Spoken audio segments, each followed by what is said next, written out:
Take a picture? Oh, so pretty. Oh, sorry. There you go. Okay, cool. So my topic was the Qwerty keyboard, and I kind of made it about life in general. Such a basic topic like that, I know it's kind of crazy.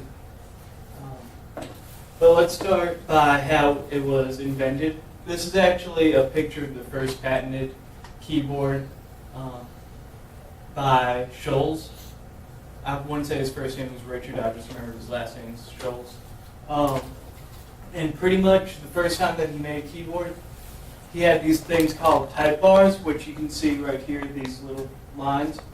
And they would keep jamming and getting stuck together, so he just arranged the keyboard into a configuration where it wouldn't jam. And that's how we have our current configuration. It's not that effective or efficient a configuration, so there have been some challenges to its widespread use over the years. Also, something that I thought interesting while I'm on this, there's no number 1 here. Like, how do they type? Use a little You just use the... Oh! That would do it. Notice there's also not an Okay. exclamation mark. No. I guess that you just have to infer exclamations. Or if you do a period and then... Do period and then a single quotation mark. Oh, like this thingy and that thingy? Yeah. Cool. Ooh. Wow. How do you do it over top of one of those? You just backspace. I've got a typewriter in my office. You can come try it. Cool. That's so much fun. One of the challenges to it was the Dvorak keyboard, made in the late 70s by some guy with the last name Dvorak. He was a Russian psychologist. And he really looked into the study of the most common used letters in the English dictionary, and it's these ones in the home row, so he put them all there. I think the top row was the one used second most commonly, and then this was the least common usage. And it was actually like really, really efficient, really, really fast. But for some reason it failed. It didn't catch on to mainstream audiences. And that's kind of what I'm going to talk about a bit later, is why I think it failed. But there was also a study on just traditional alphabet versus QWERTY keyboards. And what I found interesting, this was done in the 60s by a British psychologist by the name of Neil. And he found the mean reaction times and spread of reaction times using QWERTY keyboards versus alphabet keyboards.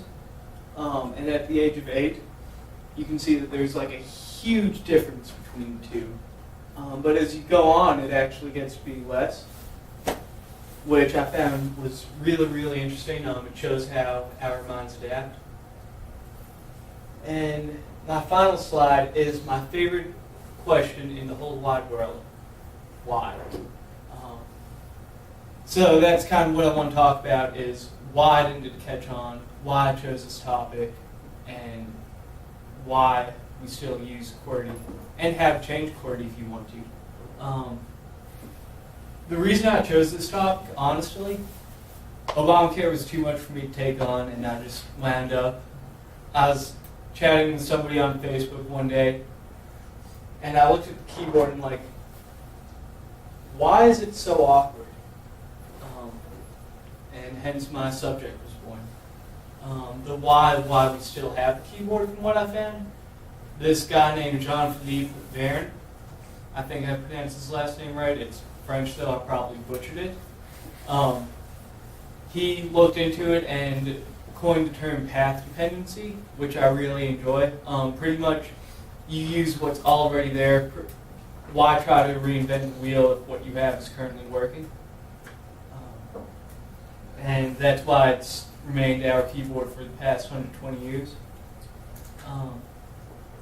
And the final why is, why does this matter? It applies to more than just keyboards. It applies to our ways of thinking. I had this one textbook in my philosophy class by a psychologist who won an economic Nobel Prize. Go figure. So many interdisciplinary things right there. But he wrote about System 1 and System 2 ways of thinking. System 1 ways of thinking, to put it in terms that are a lot easier to understand, think of it like Freud's id, your subconscious. Pretty much the things that you do just without thinking that. And that's what our brains normally use. It takes effort to use System 2 thinking. And we as humans typically have really lazy brains. So we don't like to overthink that sort of stuff. And I really think that accepting the QWERTY keyboard, or anything just as it is going to lead to a lack of innovation that will one day just wreck the planet, because we need to change, we need to adapt to times that are getting more difficult. So, going off of that, I looked up how to change the keyboard.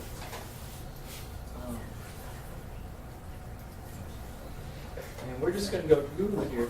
How to change keyboard on Windows.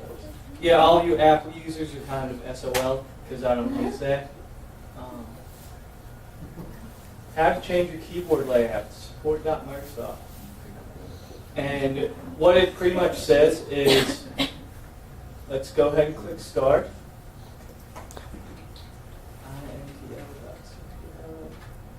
And from there you can change it. So if you ever feel like you don't want to use the keyboard as it is, you can go ahead and change it whenever you want. And I just thought that was really nice. Yes? Would you also have to change would you also have to take the actual keys off and change them, their placing as well if you did it that way? Yeah, I don't look at the keyboard when I type personally, so.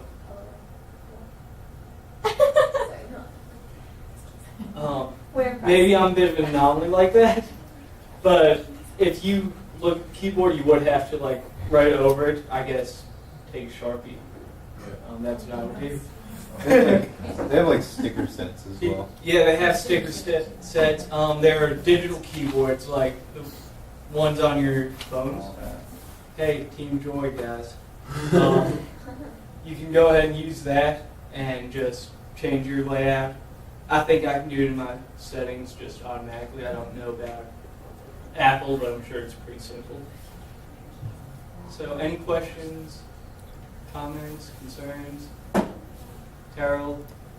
Yeah, sort of. Okay, so you said going with our traditions, like keeping the keyboard that we had and not innovating that will kind of lead to our eventual downfall or something around that. I don't know, personally, I'd rather keep the keyboard we have and maybe advance on the computer technologies. I feel like the keyboard is something that we use just because it's what's on our computers, and then I'd rather have innovation somewhere else than on our keyboard, Yeah, that's a good point, and that's the general argument for why it hasn't changed. I just like changing everything all the time.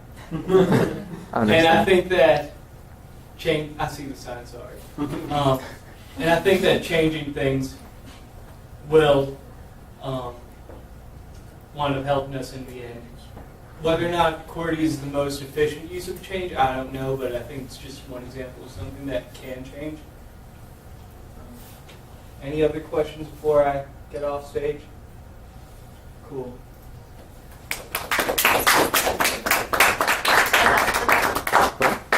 Thanks. Above his thing. It's like a red circle.